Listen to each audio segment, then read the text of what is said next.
Hello YouTube, it's Eyal here and I'm going to bring you a little review, tutorial, how to, whatever you want to call it, about this game here, Kerbal, or Kerbal Space Program, or KSP, however you want to call it. Um, if you don't know it, if you haven't heard about it, it's pretty nice. Google it up, I might have a link to it. Um, if you do know it, let's hope you enjoy this thing. Anyway, I'm going to do a quick tutorial for people who have not done the tutorial itself, explain a few things, and then I'm going to show you how I am able to make a ship or a rocket that orbits the planet. So, let's get started. First of all, over here, this is where you type the name of the ship. Let's call it simple one. And this is at the beginning, a new ship. You get just this thing here, the command module, whatever you want to call it. This button here, symmetry, very important. I'll explain it a bit later. Let's make a very simple ship. First, we take a parachute, put it on top of the command module. Next, we take a stack decoupler, separator, whatever you want to call it, put it at the bottom. And now either stick a solid fuel booster or a fuel tank, liquid fuel tank, over here. The difference between the two, well, maybe there are several differences, but the most simple one is the solid fuel rocket burns continuously and you cannot change the speed of its burn. The liquid fuel, you can change the speed of the burn, and if you put several liquids, it will take the fuel from one and then from the other and from the other. Solid fuel rockets, it just burns continuously the entire container of it, and once it's done, it's done. Anyway, this is I think the simplest rocket you can do. Well, maybe a simpler one would be using a solid instead of a liquid. And let's launch it and explain some things about here.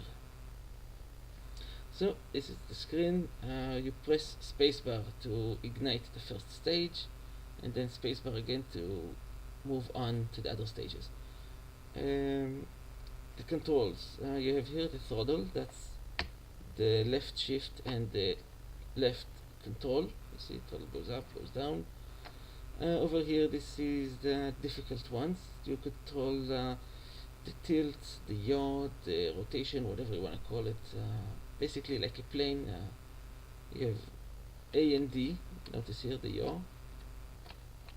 You have the WS, which are controlling the pitch, and you have the Q and E, which control the roll. And to make it a little bit simpler, you have an F key, which activates this SAS thing, or you can just press T once and it keeps the SAS thing active continuously until you press T again to deactivate it, or press F and that also deactivates it. Because, well, when you let go of the F, it deactivates it. So I recommend going full throttle and having the SAS active continuously before you launch.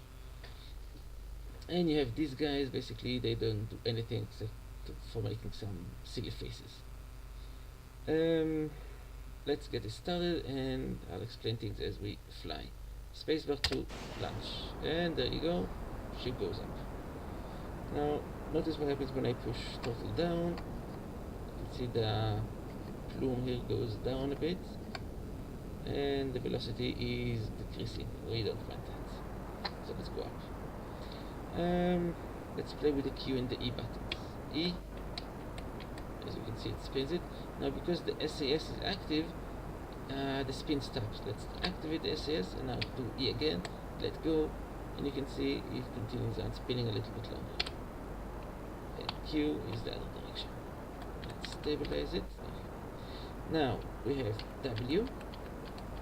I'm tapping the W key, you see it goes down. I'm now tapping the S key, as you can see it will go up, and doing the same thing with A now, and with the D. Basically I'm going all over the place. As you can see, my rocket is similarly going crazy. Another reason it's going crazy is because the fuel is almost empty, reducing the mass of this part of the ship, meaning that most of the mass is at the top of the ship, and when you have a lot of mass at the top and the thruster from below, that somehow causes it to spin out of control like that. So that's something to think about. Press spacebar again, this will activate the separator.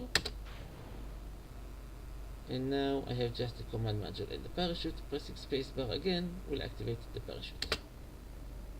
And that's basically it. Now I can just sit back and wait for it to reach the ground, but no need for that right now. So let's go to the next stage. Pressing the escape key and flight. You have some interesting data here that we don't care about that. Vehicle assembly building. Let's start with a new one. Pull it a little bit up.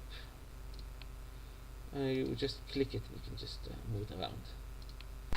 Okay, sorry about that. For some reason the recording stopped in the middle and I didn't notice it. So let's hope it goes better this time. So as I was saying before, but you didn't hear it because I didn't record it. I'm going to start building now the Orbital, the rocket that will take us to orbit. So let's give it a name. Lev Mark 5. That's my name is Eyal Lev, so that's it. Save. You can see here I have several other rockets.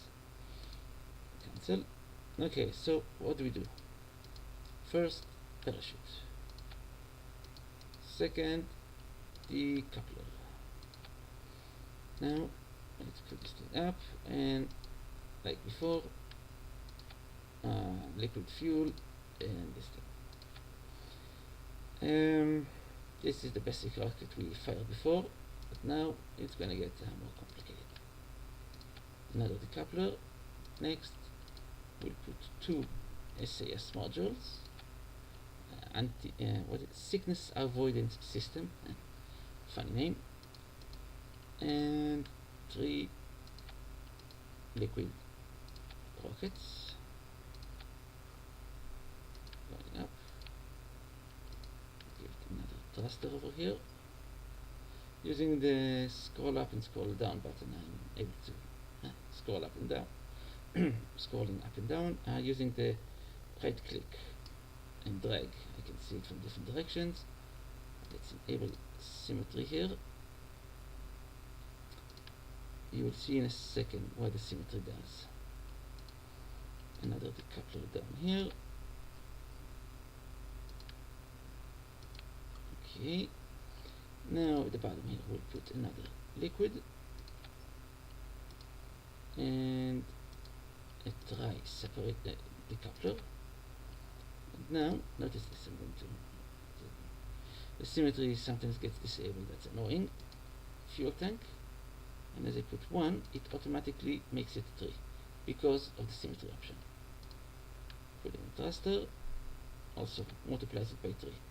And the best part, if I take 1 out, it takes all the others 1 out, and when I put 1 back in, it copies the whole thing 3 times around. So symmetry is very useful. Will let you build symmetrical rockets, and symmetrical rockets fly better. Now a radial decoupler over here. Again, remember I have the symmetry option, so it copies it 6 times around, and I'll give it the solid booster. There we go. And let's not forget the stabilizer, because this is pretty heavy. Okay, so this is my rocket. Only problem I have with it right now is this thing. Let's show you what this is. This decoupler over here is this one.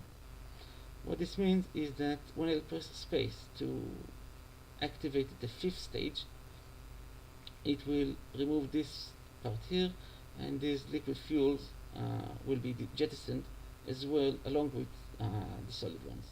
And I don't want that. I want the solid to be jettisoned first and then the liquid, because this liquid will last longer. So what I'm gonna do is I'm gonna move this thing up to here. So when stage 4 is fired, it will also fire the decoupler and everything should be fine. As for everything else, it looks good. So save and launch. Okay, so now we're going to launch this monstrosity, and let's hope that we can achieve orbit. Okay, first thing, pressing the T key, activating the SAS, full throttle, and to achieve orbit we need to get to an altitude of 40,000 meters and a horizontal speed of 2,400. So here we go.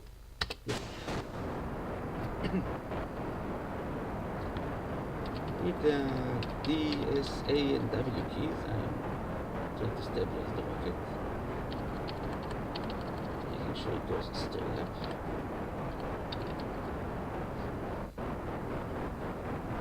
You can see here, when I move the mouse over one of the parts, you can see the parts on the left. Solid fuels are done, pressing space to jettison them. Now it's just doing the liquids. As you can see, the first part is already spent, and now it's using the fuel in the lower tray.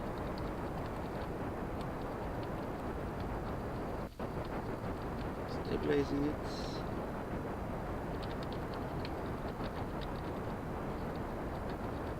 And in a few seconds, press spacebar again, and that will start stage 4. Basically, the counting goes backwards. The first stage was 6.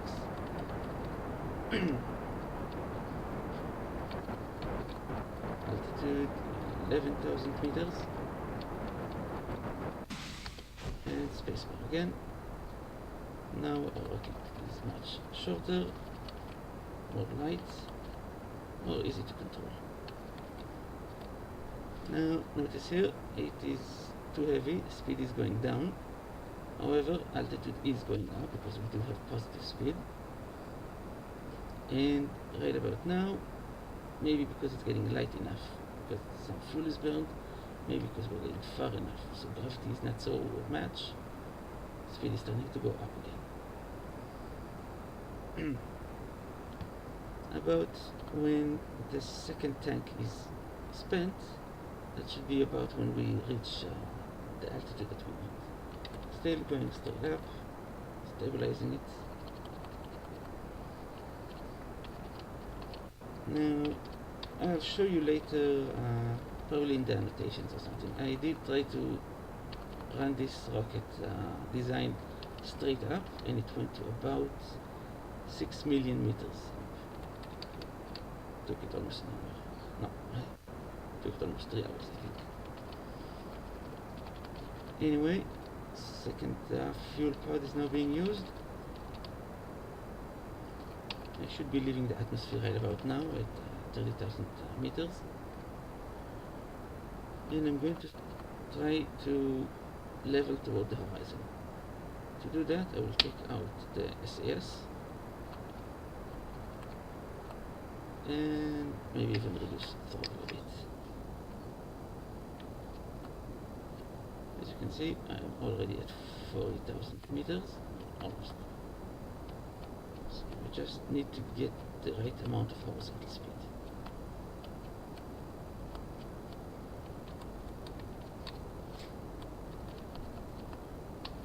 And activating the SAS again.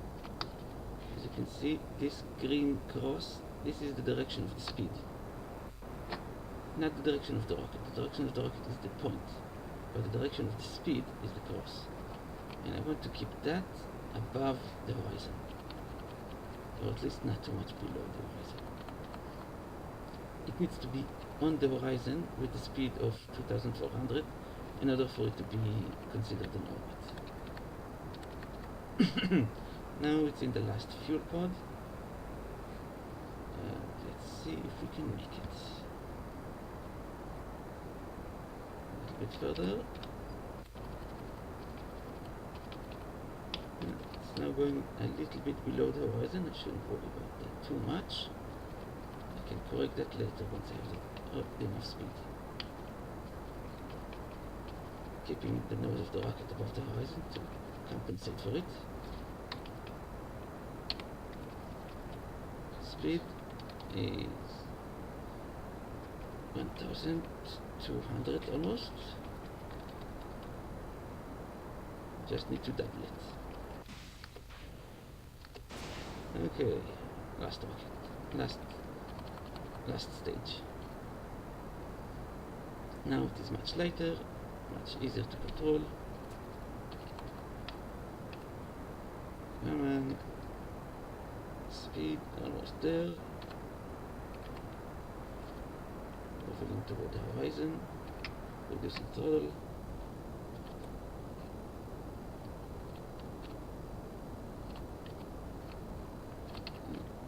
Come on, 2200. 2300. And that's it. Now this should be a stable orbit. We're above 40,000 and our speed toward the horizon is more than 2,400, and we have enough fuel, it's more than enough fuel actually, to decelerate and to allow us to go back to the ground. So I'm going to stop the recording now and we'll come back later and see how it goes. Basically what we're looking for is to see when the altitude stops going up. As you can see, it's going up now. As it goes up, our speed goes down. Eventually altitude will start going up and it will start going down. At that point speed will be going up, and the important point is, will this altitude ever be going up again after it starts going down?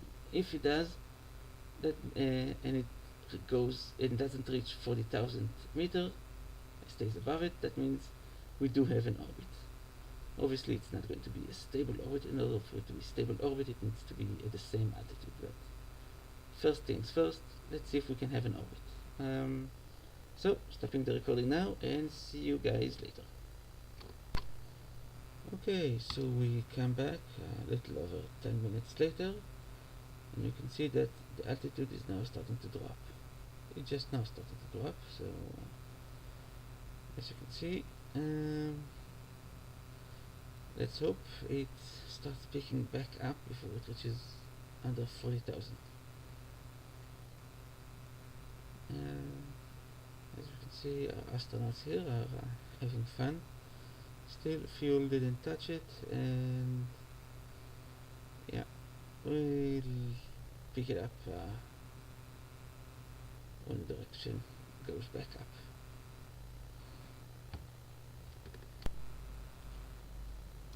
Okay, so as we can see here, it's 36 minutes from the launch. Altitude is still going down, but it's going down slowly. And as I talk about something else, we might even start going back up.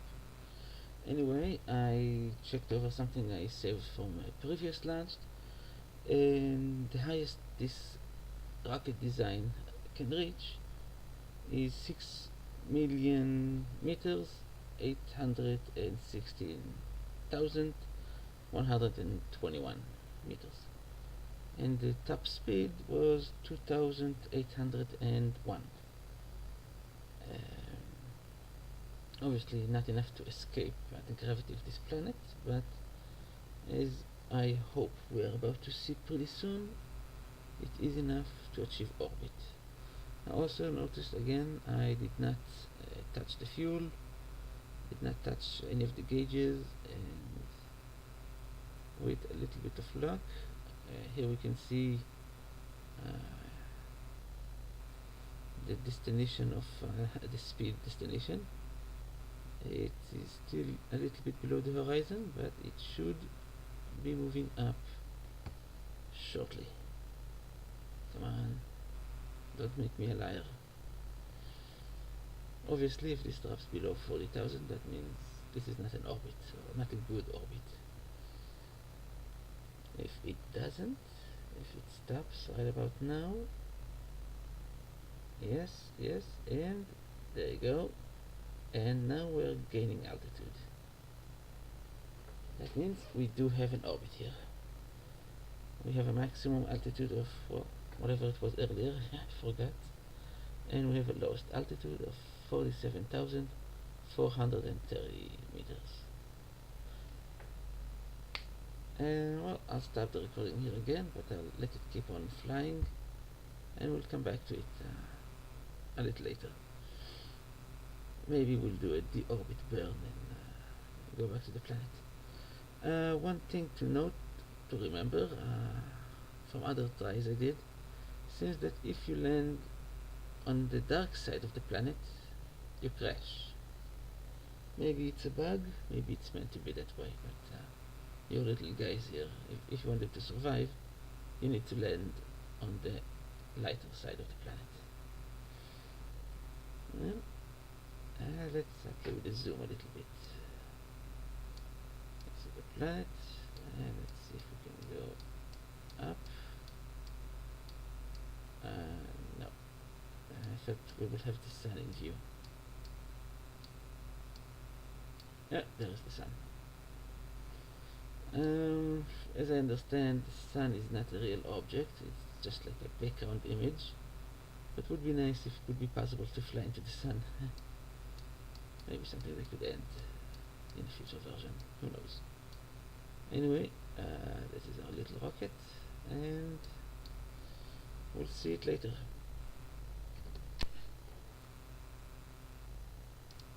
Okay, we return to our little rocket.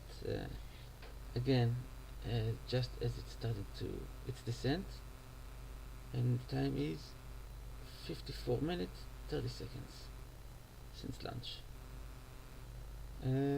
Well, looks like it's not gonna crash anytime soon.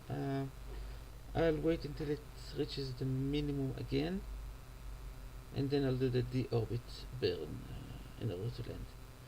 Now, in the meanwhile, I'll be doing the rendering of the video, starting to assemble it, so I could upload this thing to YouTube soon. While I'm at it, I was wondering if any of you had any suggestions. Basically, I'm using Windows Movie Maker to put all these Fraps videos together, but as a result, a lot of a lot of the high resolution of the image is lost. So if anyone has a better idea, better program I could or should use, please make a comment about it, and thanks. Okay, so we'll be back to see the deorbit burn.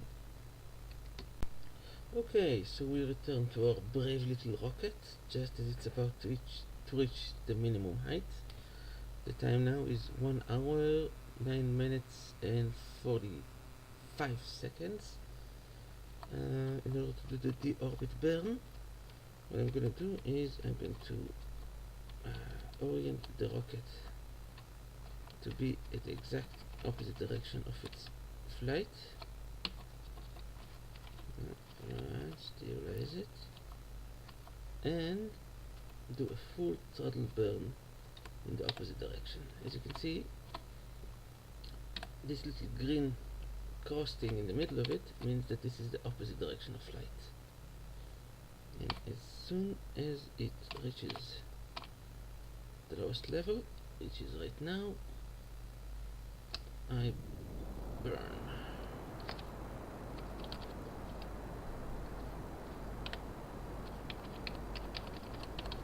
And you can see the speed going down, 2000, 1800, 1600, 1300, and fuel is gone. Jettison that part, and now we just need to let gravity do its part. Now, as I understand, in a future version it would matter how you orient your little pod, so the heat shield would absorb it, most of the heat. So let's do just that. Again, basically it's the same thing. You just need to point yourself in the opposite direction of travel or something. I don't know. Yeah, like this, I think. Okay. Yeah, the planet is getting bigger. We can see the altitude going down. Let's just hope I make a touchdown on the light side of the planet, so my guys won't die.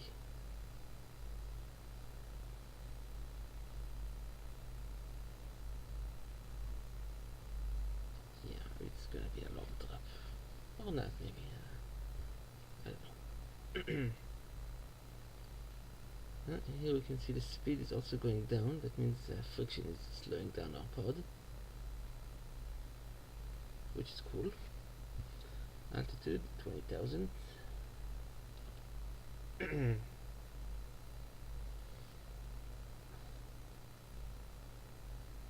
Interesting question. At what height should I deploy the chute?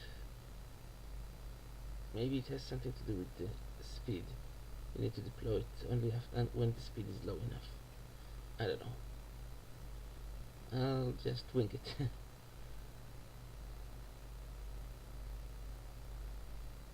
I suppose I need to deploy it when the pod reaches terminal velocity. That means the speed that it doesn't go below anymore. Because if the speed is being reduced by friction, then no need for the chute to do anything. Yeah, altitude 6,000, 5,500.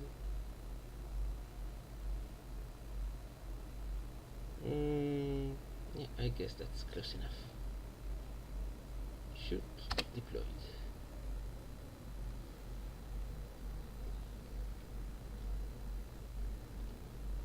And it's gonna open in a few seconds.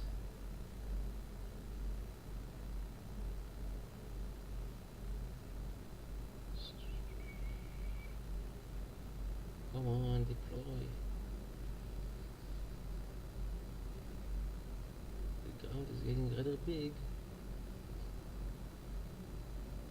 1,000 meters left.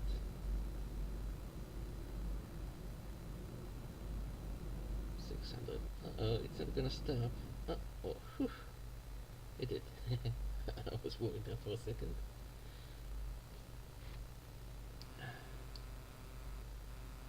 Yay, they survived. Somewhere inside the mountain. Okay, well, that's my video. Should be about 30 minutes long. See you guys, and thank you for watching. One last thing before I close the video. And flight. Here we can see some of the details of the travel of the mission. It lasted 1 hour 14 minutes and 39 seconds. Highest altitude achieved. How do it is? Yeah, 160,048. Highest speed achieved 2,418.9. Highest speed over land, well, yeah, same thing. Ground distance covered, that's a lot of distance, over 9 million meters. Total distance traveled, well, about the same. And most G-force endured, 15G. I assume that was during the launch itself, I don't know. Okay, thank you for watching again, and see ya.